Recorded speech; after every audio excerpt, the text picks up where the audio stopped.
We are being watched. This podcast has a father and daughter, a team, that analyzes every episode of every season of Person of Interest. We started the show because we needed something to watch, but it became so much more, deeper meanings lying beneath the show's surface. Other people consider this show irrelevant. We don't. Bonding over hyperfixations, we research separately. You'll never find us, but debate topic or Easter egg, if your number's up, we'll find you. We are being watched. What's going on, everybody? Welcome to Podcast of Interest. I am your lesser host, David Scott, and with me as always, she's worked here for 17 years and she's only been promoted twice, my daughter, Emma. What's going on, Emma? I'm good. How are you? I'm well. Good. I'm well. I don't know if everybody knows that you're 17. But I am 17. I don't even know that you've been promoted twice in those 17 years. I've gotten a job twice. Okay. There we go. That works. What was your first job? The same job you got in the yeah, same job? I just quit. Nice. It's good. I just quit and started She again. knows her thing. She knows her thing. It's a If you're rehire. living in Marietta, go see Emma at Starbucks. I see. I'm wearing my uniform. All right, so I want to talk about something before we get into Okay. today.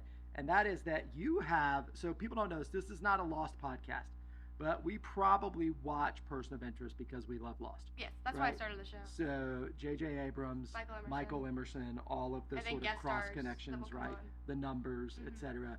You love Lost. I love Lost, but you might marry Lost. Yeah. Is what one of my concerns. Yeah. But so tell people you have Lost news. Like you have I Lost do. news, things that are happening in your life related to Lost, particularly the Lost documentary. Yep. We want to give them a shout out. Yes. On this, but you talk. So tell people your Lost news. Yeah. So for their 20th anniversary, there's a documentary going on about Lost that will come out in September of 2024. The date is to be determined.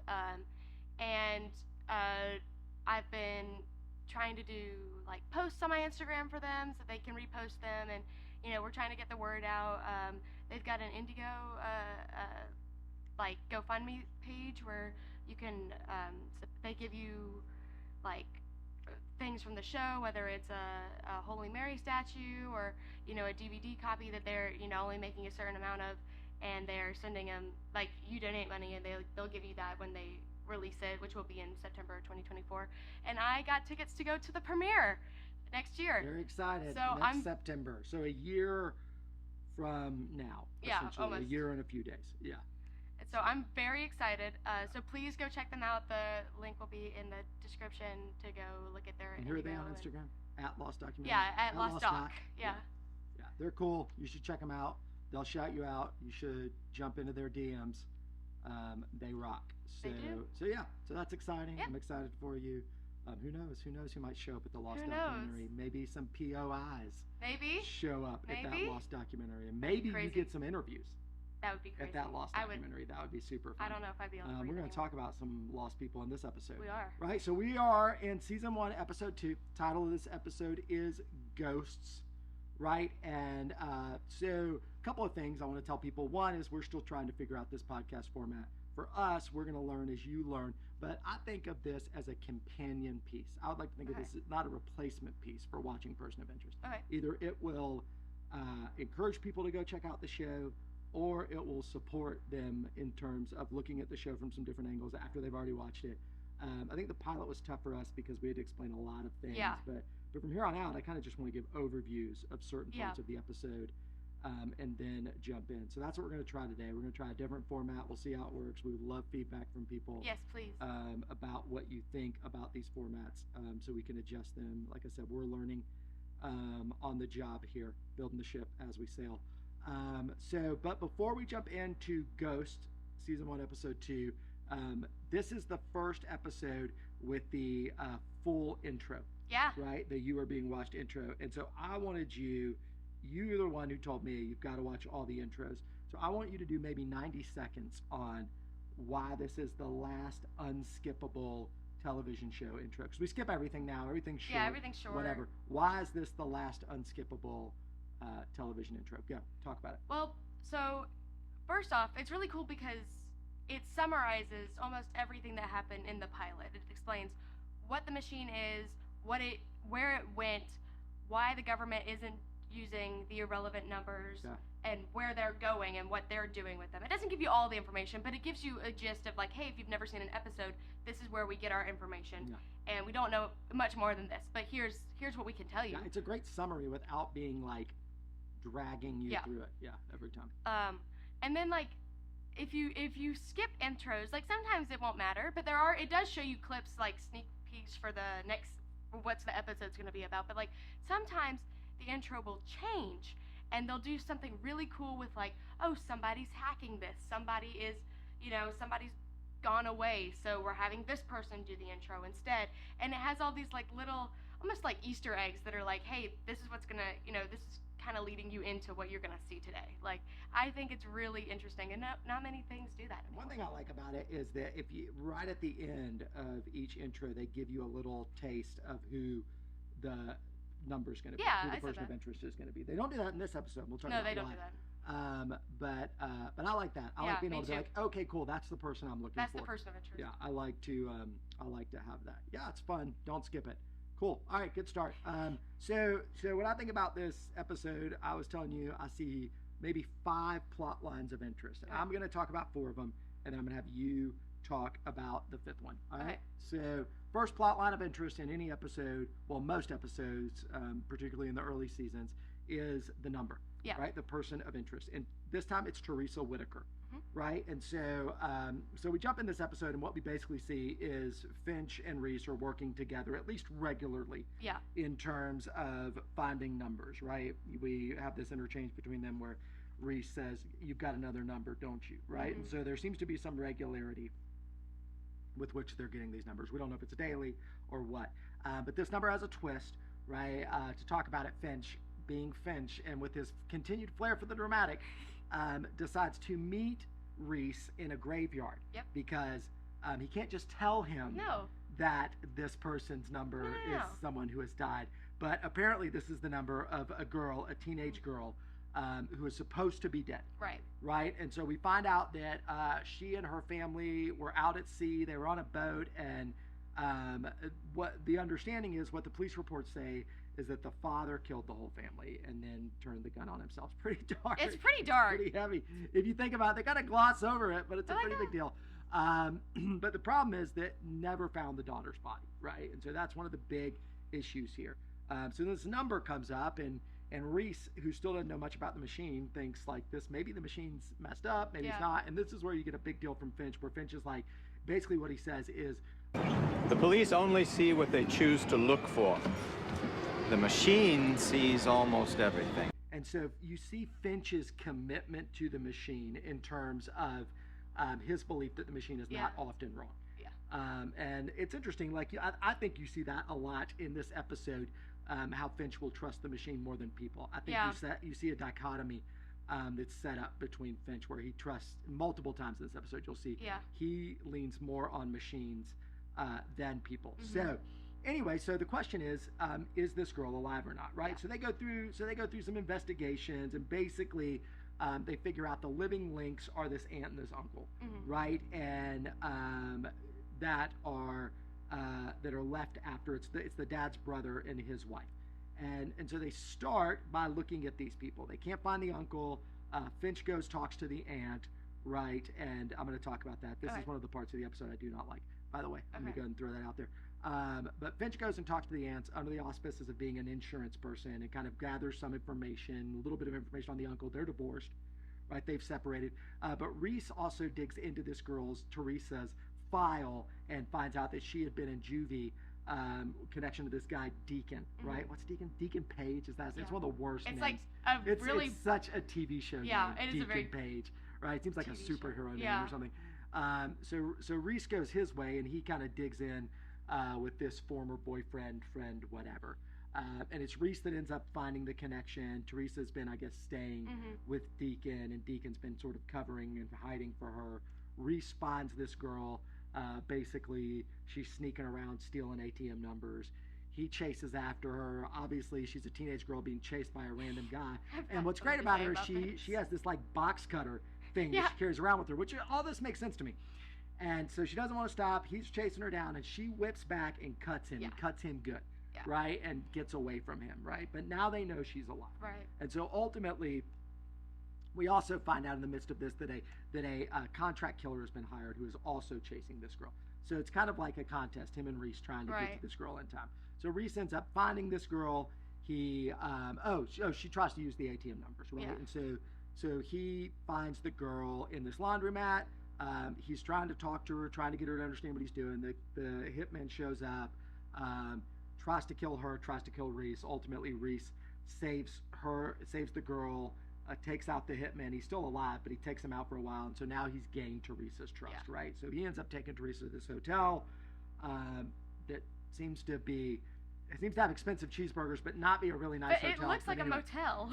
Where he's rented out the whole floor, right? And he is going to protect her and try to keep her safe in this hotel. And she and Reese at this point have built a little bit of rapport. Yeah. Harold comes in because Reese still needs to go out and figure out what's going on with everybody else. So now Harold is building rapport with Teresa. He's in the hotel. They sort of bond. Teresa and Harold's bond is really around not trusting people. Yeah. Ultimately is what it is. And Harold is sort of, you can never, this is the whole, like, you can never take your own advice. Yeah. Right? You can't see your own blind spots. Take the speck out of your eye or take the plank out of your eye before you take the speck out of the other person's eye. But Harold is talking to her about learning to trust. He's sharing with her that her aunt loves her and misses her, and this is somebody she could trust. She shares at that point that her dad believed that she would never trust her uncle because her dad believed that her uncle was responsible for them all being killed by this hitman. Oh, I left that part out. Yeah. She reveals that her dad did not kill her, but a hitman was hired to kill her. So Reese, while he's left the hotel, goes and finds out about this contract killer who was hired to kill the family the first time. Visits this guy. This guy says, "I didn't kill the girl." Right, and this is before. I'm getting all my plot lines mixed up a little bit, but so anyway, they've dug up the fact that there were these hired killers. Reese, they end up finding out that there was this land deal. This is another one of my problems with this episode. I feel like the reasoning behind this is so complicated in this episode. It's just, it's difficult to remember. It's difficult to explain. But ultimately, the dad bought some land. The land had an oil spill. The money they borrowed, the uncle had gotten from, it was dirty money from loan sharks who decided, you're not going to get us our money back in time, so we're going to kill you, which again feels loose to me. Yeah. So they hire the killer, kills the whole family, but he won't kill a kid. Yeah. So that's why he let the daughter go, but nobody ever knew that he let the daughter go. Right? So all that's found out. They go to the company that lent the money called Landale, which is the dumbest name. Like, it's a bad name episode, let's say. Like, the kid, Deacon... They're also figuring out how they want to format it. Yeah, they're also... it's tough. But then suddenly the uncle shows up while Reese is checking the place out, and they realize that, like, oh, the uncle's in this sort of dirty relationship. So Reese goes after the uncle, takes the uncle out to the bay, like, kind of reads it into him and finds out, that the uncle didn't mean for anybody to be killed. He didn't know that Teresa was still alive.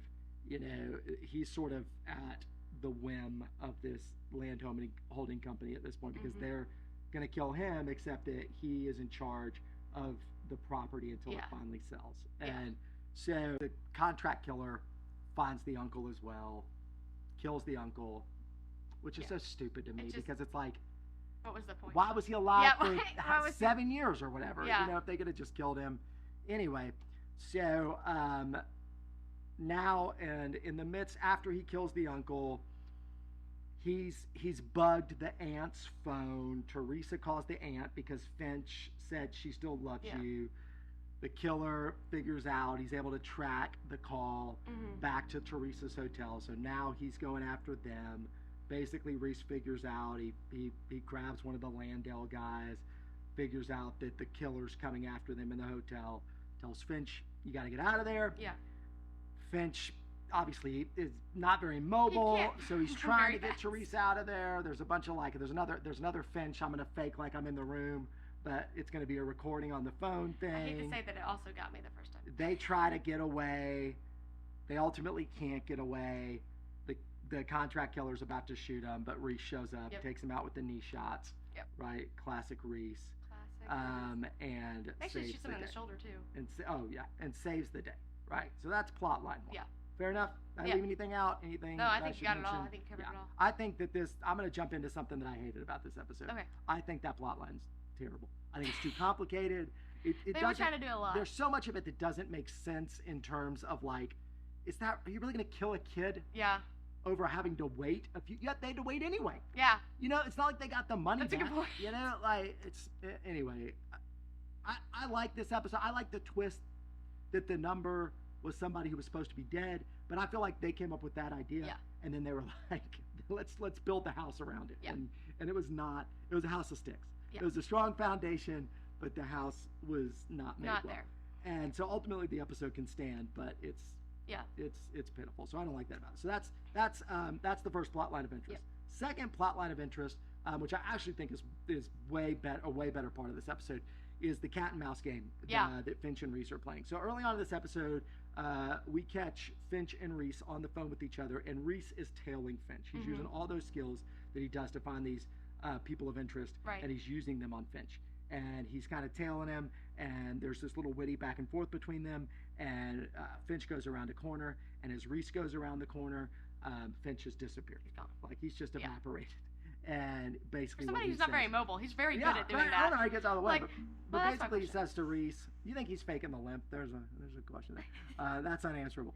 But basically, he says to Reese, "We'll meet on my time." Right? And so that's the first piece of that. Second piece is we see Finch now going by Harold as he walks into an office place that just looks like your typical office place, cubicles, whatever. It's very Office Space. I don't think you've seen Office Space, but I've seen Office Space. It's very Office Space reminiscent. I know an Office Space. Where he's got the manager that is kind of like nerdy and a jerk, and you got to get those TPS reports or whatever, you know.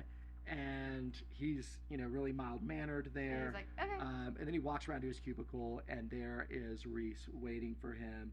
And Reese just seems overjoyed. He's so happy. He laughs. He's about his employee of the month thing, or coder of the month, or whatever he got. Software engineer of the month. And clearly Finch is not happy. No. He is on his heels. He does not like to be on his heels. Reese has caught him. But I do think that there's a little admiration, right? Like, that starts to develop at this point between the two of them. 100%. That Finch is able to lose Reese, that Reese is able to find Finch. Yep. And ultimately, Finch said, like, Reese says, so what would happen if I just started talking really openly about who you are? And Finch says, essentially, he's like, I'd shut the whole division down. People would get fired. People get fired. People get moved. People get promoted. Yeah. Right? Like, but I'll burn this sucker to the ground. Yeah. He's like, you're Finch not is like, you will not have the ace of spades in this game. I will. And so then that ends ultimately with Reese trying to like show up again at Harold's work, and Harold's gone. And nobody knows if he quit or if he was fired or if he was promoted. But ultimately we see him walking out of the lobby with a box that doesn't matter to him. He ends up throwing it away, and he finishes with what is becoming his famous line: "I told you I'm a very private person." Right? Don't call me so. Me, Mr. Yeah. I'll call you. So that's the second plot line, which I think is ultimately going to serve the show. Oh yeah. Third plot line is Carter. Yeah. So Agent Carter is now trying to track who is being known as the Man in the Suit.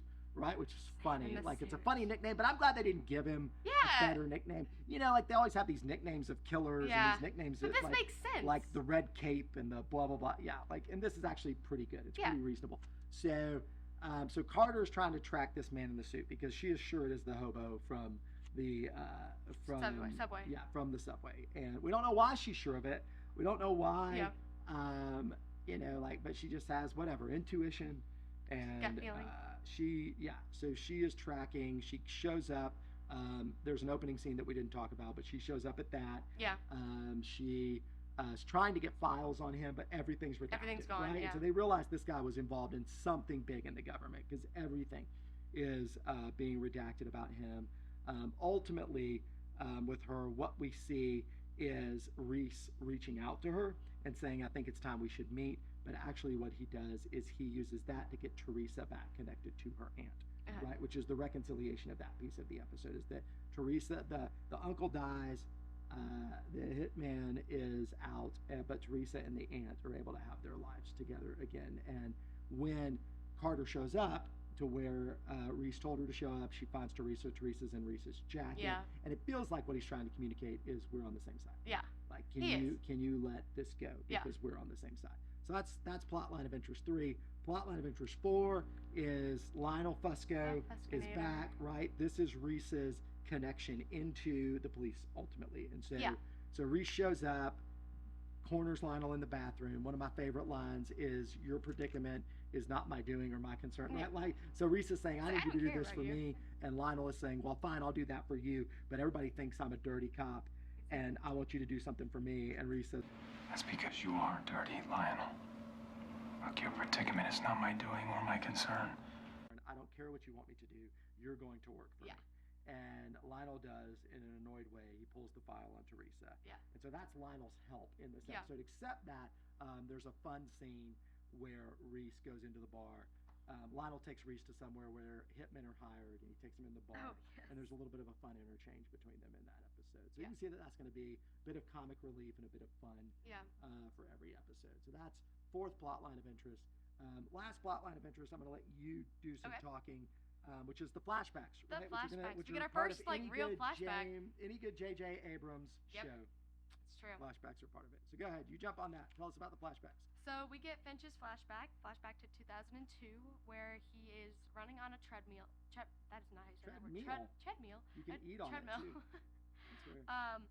And a man walks in, and he calls him Harold. So, and even though we saw it in the cubicle, he called him Harold, but I can't remember if that came before the flashback or not. But we learned that his first name, as far as we know, is Harold. And he walks in and he says, "Oh yeah, you've won another award. Here's our partnership." So they're obviously partners together. And he gives him this award, and he's like, "No, I've always been, happy with the share of partnership that we have," which kind of leads us to believe that this guy is, he takes all the awards, he does all the press, he does all the thing, and then Harold is kind of behind. By the way, let's talk about he's the man behind the curtain. You are the man behind the curtain. Let's talk about who this actor is. Oh, yes, this is Brett Cullen. Yes. He is in Lost, and he plays Goodwin, and he is very good. I love him in everything. I love him I'm gonna so go and good. say I love him in everything. I love Brett Cullen. He is a different guy. He seems super likable in both of these things. He seems super He feels fun. like an everyman. Yeah. Right? Like you're like, oh, I feel like I can identify more with him than I can with anybody else. I think he does great. I think he does an amazing job. Go ahead. Sorry. No, that's okay. I was just making my joke about Harold being the man behind the curtain, which is funny. And he says, he shows them this. Funny. It it's is funny. You but don't it have is to say funny. it's funny. I just need to clarify to everybody, make sure they know it's funny. So he walks over to this pile of wires and computers, and he's like, "How long is it going to take?" And this is obviously the machine that Harold's been working on. And Harold's like, "Oh, it should only take 5 or 6 more years."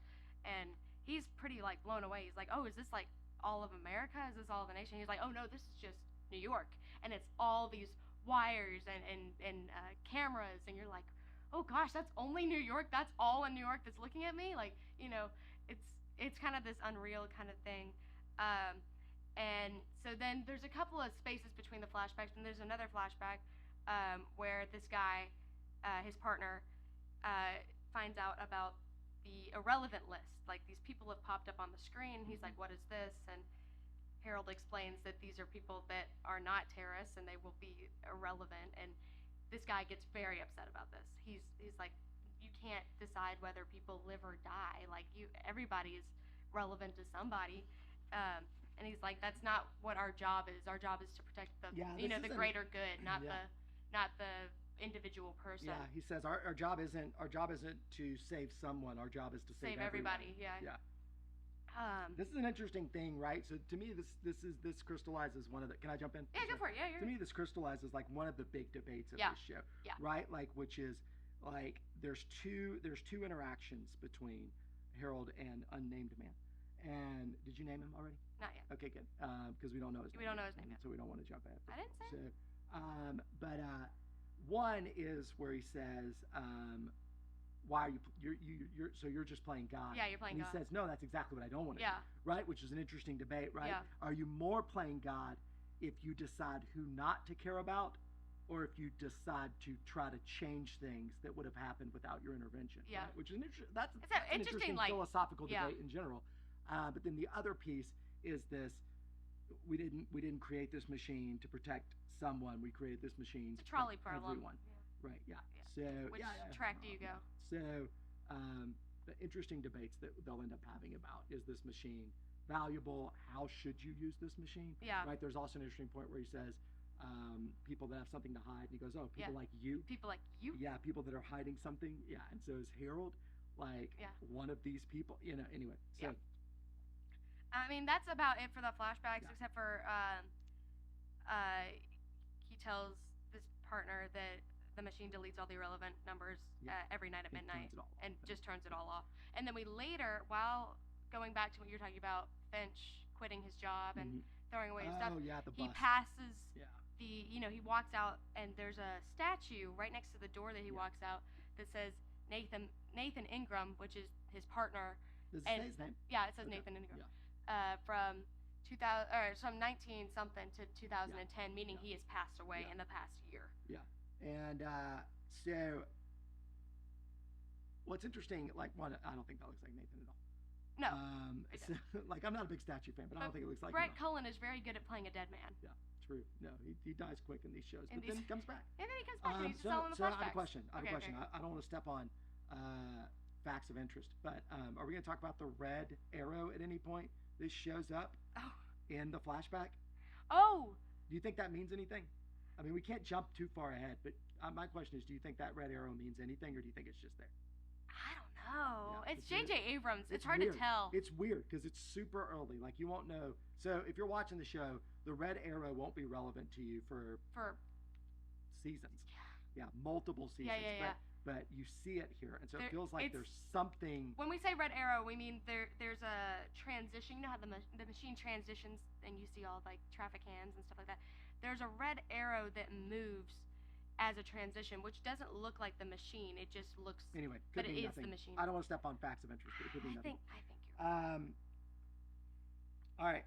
So that's good. So there's all of our analysis. I feel like all of our sort of plot lines of interest that we've done. So are you going to do now? We said on flashbacks we're going to do a dive on a character. Do you want to do the Harold dive? Yeah, so All right, go for it. for when there's flashback episode, when it's ever somebody's first flashback episode, we've decided that we'll do a deep dive, or not deep dive, but like a semi deep dive on the actor of that character. So today was Harold, which means we're doing a deep dive on Michael Emerson. He was born in September of 1954. He is married to Carrie Preston, and he went to a bunch of different universities. He trenched out of a bunch of different places. He really started his acting career as did theater, a bunch of theater, and slowly progressed moving into on-camera stuff. But then he pulled out, I think, about when he was about 30 years old and started doing art. And Is there anything we would have seen him in, like pre-30? He was in The Practice. Huh. He was a guest star on The Practice, Man, and I feel like I want to. he won an Emmy. Wow. He won an Emmy award for that, and that's what brought him. Well, I'm getting ahead of myself. I'll come back. Anyway, go ahead. Sorry. So he pulled out because he wasn't getting any gigs and he needed to make money in New York. So he started doing art, and he did magazine covers and stuff like that. And then he moved to Florida for a little bit because of a girl, and that ended up not working out. And he did a Shakespeare festival where he's met his wife, and then they moved back to New York. Anyways, so he started on The Practice was his big thing. That was his big, like, hey, this is me kind of thing. He won an award for it. And that's where J.J. Abrams saw him and was like, hey, do you want to come do a guest role on our show Lost? It's going to be a 3-day film shoot for you. It's just a guest star. And he was like, sure, take everything you can get. So he flew to Hawaii, and he was supposed to play Henry Gale, a man from Minnesota. He didn't know much more than what was written. He couldn't tell if he was an other or if he was just from Minnesota. And so he's only supposed to be 3 days, and then it became 6 days. It became 8 days. And then he ended up staying for the entire season because they liked him so much. And his audition tape, it turned out Henry Gale was Benjamin Linus. His audition for Ben Linus was his "You Got Any Milk" monologue. I guess it's a good thing I'm not one of them, huh?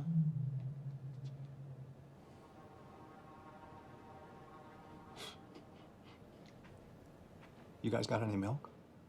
And he made a joke on set. He was like, "Oh, what if Henry Gale was the leader of the others?" And we can't talk about that with you. I'm sorry, we can't talk about that. And he was like, "Oh, Sorry. Well, it's interesting to imagine. I mean, because it was supposed to be like a 3-episode. Yeah, it was arc, literally like 3-episode arc. It's interesting to think about. Like, could you imagine Lost without No. Ben Linus? No. Without Michael Emerson.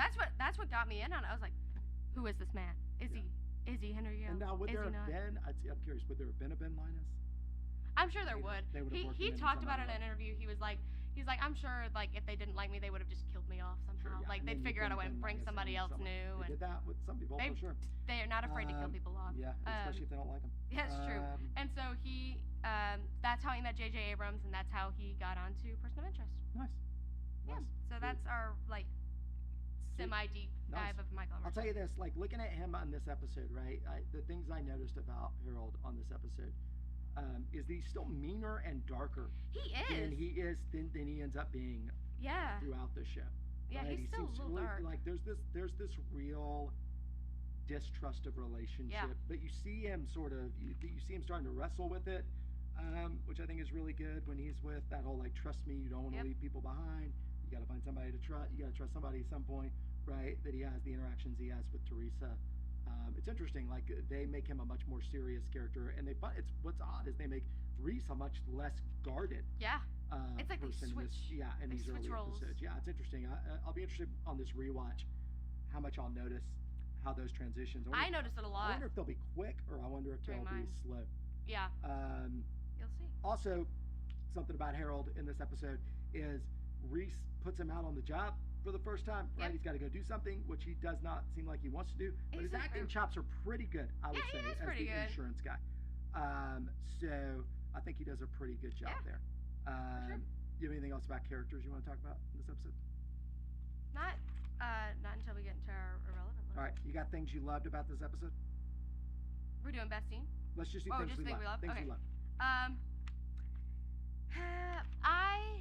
I mean, I liked the overall episode. Again, I think that they're still trying to find their footing on how they want to format it because it did seem a little bit all over the place. But like, I still always enjoy like watching these, these actors on screen and seeing the different ways. Like, oh, is there going to be a plot twist this episode? Is there like trying to figure out how they'll, help this irrelevant person, or if they're, trying to help them or, get rid of them, like where. I like to try to figure it out like that, but like I always enjoy that. Yeah. Again, they're still trying to find their footing, but I think I enjoyed it overall. I love my favorite part of this episode is the cat and mouse Yeah. with Reese and Finch, because you can see that these are two individuals who have not worked much or well with other people, but seem to enjoy each Yeah. other, even in the midst. Like there's witticisms, there's sort of respect that develops. I really like that. I like the name Guy in the Suit. I already said that. And actually, I one of the things I really like, I like the flashbacks in this episode. I think they're really good. I think they're really useful, and I think they show you a completely different Finch, which is interesting. Like he is fun. He he's seems engaged, more like he's running on the treadmill, so we know he's not limping yet. Yep, so we he's know still that okay. that's It's not something. 2002. He's We still know that fine. that's not something that he's always had. Yep. Right? It's kind of what we learn in this episode. Yeah. But he seems to be having fun, which he does not look like he's having fun come 2011. Yeah. Right? Some things have happened to him. Yeah. Which I think is a big part of this That's episode. why we need therapy and not just a purpose. Yeah, that's right. Well, I don't know. The purpose I think is gonna purpose get is him there. good, but therapy is too. All right, things you hated. I have so many things I hated about this episode. Do you have anything? See, I feel like I need to save mine until worst acting, because that that's kind fine. of plays along. That's fine. I'm going to tell you things I hate. Okay. I am done. I don't know how many more episodes they're going to do the CGI server, like room, you know what I'm talking about? Room with all the computer. It's terrible. I hate it. I'm done with it. I'm glad they got rid of it at some point. I really think there's not more after this. I don't know why. I don't know if they paid for that, and so they were like, we got to use it. Certain number of episodes. Hate that. I've already said I hate this complicated plot line. I'm like, gosh, there's got to be a way that you could have simplified all the land dealing and the dad and the uncle and the blah blah blah and the holdings and the probate. It's just all stupid. I feel like.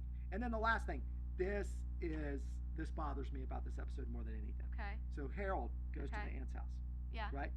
And who's he with? Who's he with? Yeah. Who does he say he's with? Oh, he's like the detective. Like no, he's life insurance. Life insurance. Yeah. That's So what it is. he's with a life insurance payout for the family. Yeah. Here's the deal. I know this is a fact. No life insurance pays out for a murder-suicide. Because you could just get a giant life insurance policy and then kill everybody so that people would have money. There's no way that pays out. Like, if That's the a good police, point. and it makes me so mad. I'm like, this is so stupid. Like, it wouldn't happen. There would be no life insurance policy paying out to anyone. So ridiculous. That's my biggest. That's fair. That's a fair my point. biggest nitpick about this episode. Is Okay, I I've got one. I'm just saving it for my worst stupid. acting. All right, what's the next category? Where are we at? Irrelevant list. Oh, sorry, relevant. Go for it. Yeah. Talk about our person of Teresa interest Whitaker. is Teresa Whitaker, played by Valentina De Angelis. I hope I'm saying that right. She isn't in a ton, but she's known for playing Carmen on The Gossip Girl, young Beau on in the movie Off the Map, and Faith Snyder as The World Turns. And she was on like 40 episodes of that. So I've never seen the show, but I'm not sure if it was okay. So that's really. She wasn't in. That's really like her biggest thing. She's been in a couple of things that have been like in film festivals and stuff like that, but nothing like super big. I think she did a good job. She was 22 when she played this role, but I think she did a good job of playing like kind of skittish and defensive. There's a couple of moments where you can tell she's older. I feel like that are a little uneven. But in general, like, it is hard. Older people trying to play teenagers is done poorly. There's a lot of it done poorly because they forget about what it's like to be a teenager. But she for sure does a seems good job. like the angry, like, don't mess with me. Like, she seems right in the wheelhouse of a 16-year-old girl that has trust issues. Yeah. And I actually think she does a really good job with that. Yeah. I love the way she warms to John, the way she's angry with John, but then ends up warming to him and trusting him, I think is really cool. She also has this scene with Harold, which it's kind of funny. It makes me laugh if you think about it. It's a little teenager moment where the hitman like finally like figures out where they are, and she's like, "I told you we should have, I told you so we should have moved." He's like, "I'm sorry, I should have listened." Yeah. Like, I told you I should have left. You did. I'm sorry. No, it's that kind is of like funny. She has to bring that up. She's like, "Told you so." In the midst of them, no, that in is the midst of them like that hiding is from very it. teenager, to be done. No, I thought she did a good job. I'm curious. Oh, here's one of my questions. New category. Okay. So that was 2011. Yeah. It's 2023. 12 years later, where's Teresa? Where is she? Doing? What's she doing? No, I'm asking you. like the character. We have to guess. Yeah. So here's my theory. 12 years later, okay. she's obviously, so she owns She's got this a ton land. of money now. Yeah, she has this money because she owned this land that was worth so much money. Yeah. Right, so she made all the money off the land, and she opened up a counseling center for troubled teens. Ooh, I like that. Harold persuaded her to do that. So that's I my like prediction. that. 12 years later, that's what she and her aunt are doing. Okay, I really like that. Anything? No, that's Any really predictions? good. I like that. So we're gonna start asking that. Where's the person of interest now? What do you think they've done? I feel like that's a fun category. That's good. I like it. All right, what's next? Best scene. Best scene. This I've is tough got for me. 3. Give me your nominations. My nominees? Because that will help me decide. Okay. So I have Finch being willing to sacrifice himself for Teresa, like when the hitman's coming. Oh, and he's like, go on, I can't make it. and she's like, I can't go. So I'll stay here. is that whole scene? Is that the whole them trying to get away from him into? Where do you start that scene? And where do you I start that scene like once they get into that room and he's opening the window. He's like, you gotta go, Okay, so and she's like, I'm not gonna leave scene. you behind. And they kind of like have this bonding moment of like, hey, I'm going to protect you, but both of them are trying to protect each other, which is a big theme in this kind of show. So that's why I liked it. Okay. I liked John beating up every person in the bar. Oh, that's a good where he one. gets That's thrown out. That's one of mine. He's like thrown out, and he adjusts his suit, and he like smiles, and Lionel like, it's coming. The way he digs his eyebrows at Lionel. Yeah, he's like, it's coming. It's coming. And then even the interactions between him and Lionel, and you start to see what that relationship's going to be like. No, that's a great scene. I like that scene. The bar scene is good. And then, this is probably my number 1, is Nathan and Finch in the flashbacks. Well, which one? You get those are 2 different scenes. You can't put them together. The second one. The second one. Yeah, of them talking about really the mission. Yeah, that I really like that scene. Yeah, just that's a like good the philosophy portion and the like, hey, we're best friends, but like you're wrong. No, you're wrong. Like it's kind of bickering back and forth of, hey, this is right and this is wrong. No, this is right. This is wrong. That's probably the best scene in terms of interaction. I think the bar is the most fun scene. Yeah. So my 2 that I was going to put in, there's things I love about the laundromat where they fight. Oh, yeah. And there's things I don't like Yeah. about it. There's parts I'm like, what? Oh, Like, but the camera work. The camera work is Yeah, amazing yeah. in those shots. It really looks like a movie kind of. and him like going through the cinematic shot. window, and I mean, Yeah. there's some really good moments in that. And then the other thing, I really love the opening scene. We haven't talked anything about it, where Reese gets in the elevator with the Yeah. with the adulterous husband. Oh yeah. And like, I just love that scene. I think it's interesting. It's another one of the things they do this a couple of times in this episode where they don't show you the violence. Yeah. Which I think isn't Which always changes. interesting. But you see the bullet holes coming through the elevator door, Yeah. right? I think that's a fun scene for me. But I Yeah. don't think it's the best scene. I think you're probably right. It's probably Nathan and Harold interacting in that second flashback. Yeah. Yeah, that's pretty good. All right, what else we got? Best line. Best line. I've got a few for this. You go first because I have one best line, but it also plays with my life lesson. Me too. Okay. Oh, no. Here's my best line. Okay. So, trigger happy hobo. Trigger happy hobo is the best line because it's such a random thing to say. The trigger happy hobo, Carter. Instead of Man in the Suit, this was the other nominee for John. So this is, do you know what I'm talking about? This is when Carter is talking to this guy who is, by the way, spoiler alert, one of my nominees for worst acting. Okay, I figured it would be yours. He was like, this one's above your pay grade, Carter. Yeah. He's like, I got a file on your trigger happy hobo. Like, which is unbelievable. You could not say that today. But I think that is my favorite line of this episode. That's a really good one. Okay, I'll switch mine. I'll save it for my life lesson. But I'll say because I anytime I do best line, I always kind of think of like what's the most meaningful. But then I'm like, I should wait until life lesson. That seems but life lesson, yeah. I'll say the whole "I told you so." Like, yeah, we should have waited for, we should have left before the hitman got here. He's like, I'm sorry, I should have listened. Like, it's kind of like intense but like funny kind of line. Yeah, your predicament is not my doing or my concern is another good one. Yeah, that's a good one. Yeah, I love that line. Yeah. Because you are. Because you are. So yeah. All right. So, all right. What else? All right. Better name for the episode. I don't have one. Okay, I know have you two. got one saved up. My only one was we're looking for a ghost instead of just ghosts. Yeah. So that's yeah, fair. That was it. So mine is Finch already lied. Cause yeah.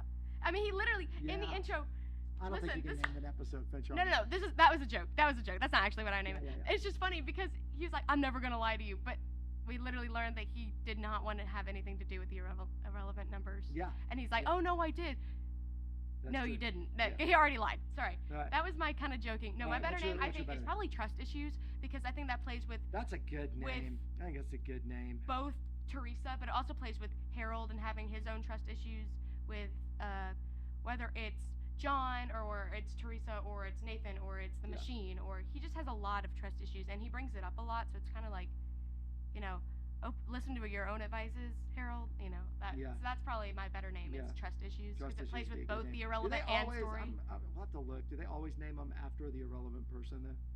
I don't think they do. I don't think so. That'd be a better name for sure. Can I? Okay, one more. Just Go one for it. idea. Go for it. Go for it. Can I interest you in Trigger Happy Hope?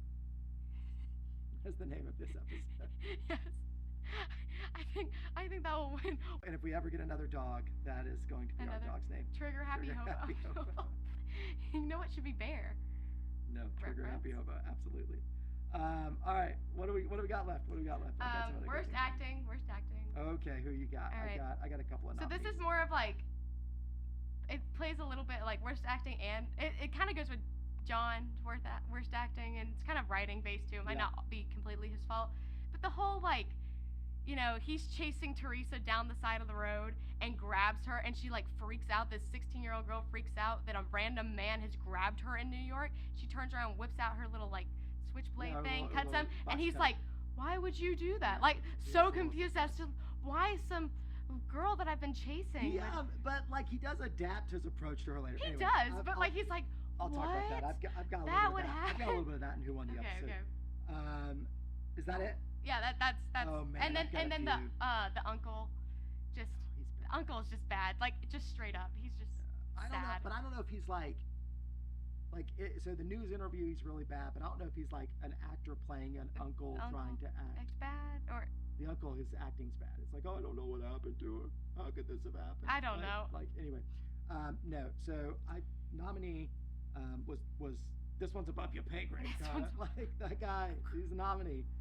Second nominee for me is Deacon. I thought Deacon was terrible, and he's like, "What are you doing? What are you doing? Like, hey man, why'd you do that?" He's the opposite of Teresa in terms of like act like a punk kid.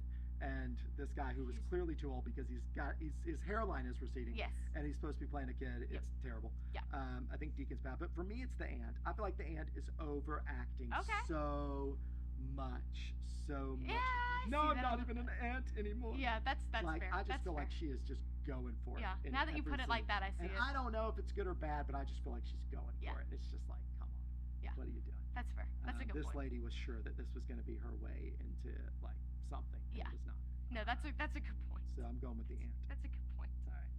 All right, life lesson. Life lesson. All right. We probably have the same thing. We probably do. What do you have? I've got the line because I put it as my best line. What is it? It's from Finch. He says he's talking to Teresa. He goes, I know what it's like to lose someone. And to feel the need to disappear. But trust me, you don't want to leave people behind. Yeah, that was. I wrote that one down. Trust me, you don't want to leave people behind. Yeah, that was interesting. I don't think that's it. And I'll tell you why. Sooner or later, you're gonna have to trust someone. I think it's it. Yeah. Because they both say it. That's so true. That's a good point. If you notice, I did. I heard Finch say it a lot. says it to Teresa when John isn't there, and then at the end of the episode, when Finch is leaving the job, John says the exact line, word for word. John also says the exact line to Teresa Finch. before. Oh, he does? Yeah, in the alleyway. So I think it's sooner or later you're gonna have to trust someone. I think that's the good. lesson of this. Like, and I think the sort of overall lesson of that is like, people are gonna hurt you, people are gonna let you down. Life is not gonna turn out the way that you want it to, but ultimately, like, you can't just go through life alone. Everybody needs somebody. Yeah. And so you've got to trust somebody. But I think that's the thing that I think both of ours together. play along. Yeah, for sure. Like, that trust me, you don't want to leave people behind kind of thing. It's hand in glove, but I think it's drilled home because that line is used multiple times. I think that's got to be the lesson. That's fair. Right. Only a couple more, right? Yep. So are we facts of interest?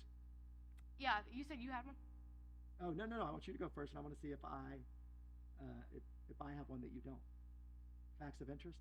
Oh no, I already said mine. What was yours? I talked about Michael Emerson. Oh, I can't believe you missed this. Did I miss something? I can't believe you missed this.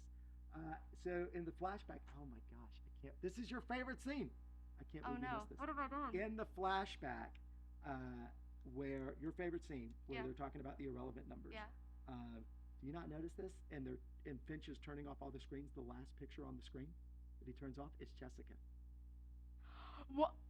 Oh no, I did notice that. I did, and I can't believe I forgot to write that down.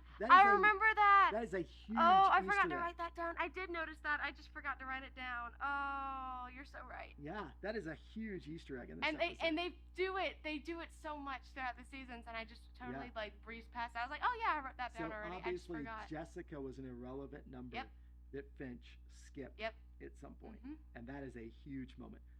I did not notice it the first time I watched it. I noticed it the second time and the third time that I watched it. That she's the last face that he turns off. So huge deal. And then the thing that we learned today is that Jonathan Nolan, the creator of the show, is Christopher Nolan's brother. And so we'll look into that at some point. So that's facts of interest. All right, questions of interest. Questions of interest. I'm ready. Hit me. So the insurance thing I already talked about. Finch can't find the uncle with an old cell phone number and these records. He can't find the uncle. Like, did Finch just suddenly get better? Is he just suddenly going to get wildly better a few more episodes in? I feel like Finch could have found this uncle.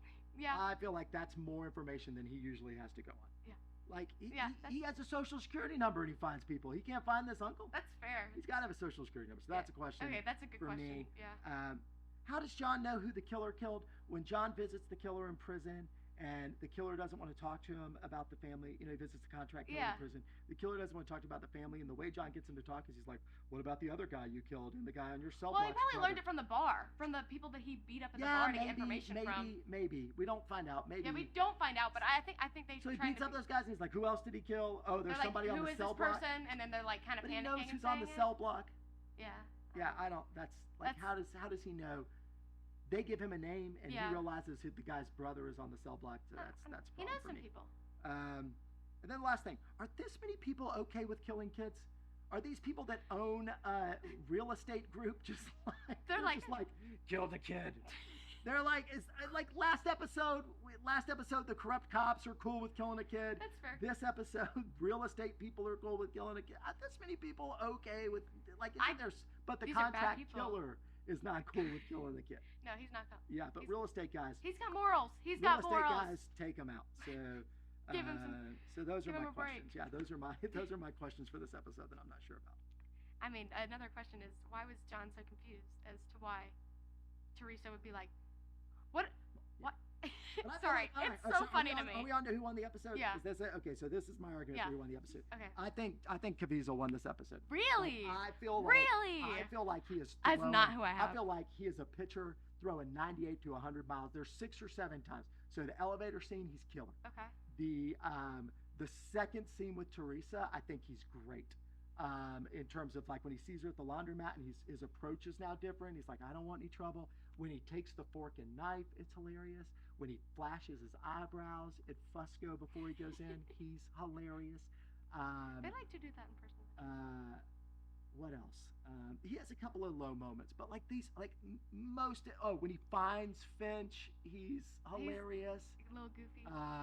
I feel like he's throwing 100 in Really? this episode. I feel like Really? he was so fun in this episode. I feel like he did a ton with his character in this episode. Mine's more serious. I'm the one who on the first episode of this podcast was like, is he a good actor? Yeah, that's true. That's true. That's a good point. So I feel like that he is.